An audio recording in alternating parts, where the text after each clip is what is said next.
ನೀವು ವಂಶದ್ ಕುಡಿ ಅಂತ ಹೇಳಿ ಪಾಪ ಹುಡುಗಿ ಬಾಯಿ ತುಂಬಾ ನಾನು ಮದ್ವೆ ಆದ್ರೆ ಗಿಲ್ಲಿ ತರ ಹುಡುಗ ಇರ್ಬೇಕು, ಗಿಲ್ಲಿ ತರ ಹುಡುಗ ನನ್ಗೆ ಇಷ್ಟ ಅಂತ ಹೇಳ್ತಾ ಇದ್ರು. ನೀವ್ ನೋಡಿದ್ರೆ ಕೊನೆಗ್ ತಂಗಿ ಅನ್ಬಿಟ್ರಿ. ಬಟ್ ಅವ್ರು ಬಂದ್ ಹೊರಗೆ ಇಂಟರ್ವ್ಯೂನೆಲ್ಲ ಹೇಳಿದಾರೆ, ಇಲ್ಲ ನನ್ ತಂಗಿ ಎಲ್ಲ ಅವ್ರ ಫ್ರೆಂಡು ಅಂತ ಹೇಳ್ಬಿಟ್ಟು. ಆಮೇಲೆ ಇದನ್ನು ಹೇಳಿದಾರೆ, ಗಿಲ್ಲಿಯಲ್ಲಿ ನಾನು ಅಪ್ಪನ ನೋಡ್ತೀನಿ, ಅಣ್ಣನ ನೋಡ್ತೀನಿ, ಫ್ರೆಂಡ್ ನ ನೋಡ್ತೀನಿ, ಮಾವನ್ ಮಗನ ನೋಡ್ತೀನಿ, ಎಲ್ಲಾನು ನೋಡ್ತೀನಿ ಅಂತ ಹೇಳಿದಾರೆ. ಅದೇ ಅವರು ಅವಾಗಿಂದ ಅಂತ ಹೇಳಿದ ಈಗ ಹಂಗೆ ಮೇಡಮ್, ಅದೇ ನಾನ್ ಹೆಂಗಿದ್ದೀನಿ ಹಂಗೇನೆ ಮೇಡಮ್ ಅವರು. ರಕ್ಷಿತಾ ಸೂಪರ್ ಮೇಡಮ್ ಅವ್ರ ವಿಷಯದಲ್ಲಿ.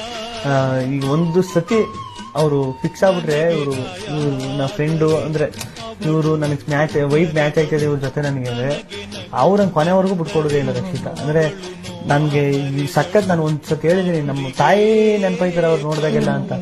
ನಾನು ಕೇರ್ ಮಾಡಿದಾಗ ಊಟ ನನ್ನ ಪಾಲನ್ನ ನಾನು ಬೀನ್ ಹಾಕೊಂಡು ಅಲ್ಲಿ ಗಾರ್ಡನ್ ಏರಿಯಾದಲ್ಲಿ ಮಲಗಿರ್ತೀನಿ, ಇನ್ನೆಲ್ಲ ಮಲಗಿರ್ತೀನಿ. ರಕ್ಷಿತಾ ಒಂಚೂರು ರೈಸ್ ಹಾಕಬಾರ ಹಾಕಬಾರ ಏನಾದ್ರು